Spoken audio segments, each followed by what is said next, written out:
We are talking about properties of rational exponents, and we want to use properties of rational exponents to simplify expressions with rational exponents. So in order for these to be true, let a and b be real numbers. So that just means any real number, negative or positive, and let m and n be rational numbers. So that means a number like 1, 2, 3, 4, or a fraction, such that the quantities in each property are real numbers. So the products of power. So we have the same base raised to different powers. We can write it as adding the powers. So join the base and add the powers.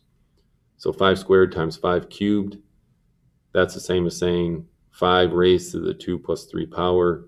So those are the same. Power of a power. So a to the n, and then that whole thing raised to the m power. That's saying that that's the same thing as saying a to the n times m. So if we have 3 cubed, and then that whole thing squared is the same as saying 3 times 2, or 3 raised to the 3 times 2 power, which is 3 to the 6th. Then we have the power of a product. So we have a product a times b, that's multiplication, raised to the m power. We can distribute the m into the product, and we get a raised to the m, b raised to the m. Same thing if we had 4 times 3 squared, we could say 4 squared times 3 squared, and that would end up getting us 16 times 9, which is 144. If we have a negative exponent, so a to the negative m, that's like saying 1 over a to the positive m. So we move the term to the denominator, and then we put a 1 over top as long as a is not equal to 0, because we can never divide by 0. So 6 to the negative second, if we make it positive, is 1 over 6 to the second, which is 1 over 36. The 0 exponent. Anything to the 0 power is equal to 1 as long as a does not equal 0. So 215 to the 0 power is equal to 1.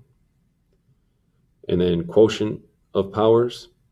If we have a to the m divided by a to the n, as long as the base is the same, we can join the base, and then we can use the exponents with subtraction as long as a does not equal 0, because a is in the denominator here. So 4 to the 5th divided by 4 to the 3rd. Here we have 4 raised to the 5 minus 3, which is 4 squared, which is 16. And then we have power of a quotient. So a divided by b raised to the m power is equal to a to the m divided by b to the m, as long as b does not equal 0, because b is in the denominator in both cases. So that's the same as saying 3 to the 3rd, or 3/4 raised to the 3rd power, distribute the 3, and we end up there. These two are very similar. Basically, we're just distributing the m into our parentheses. And these two are very similar, because basically we're changing division or multiplication into addition or subtraction. So those are very similar as well.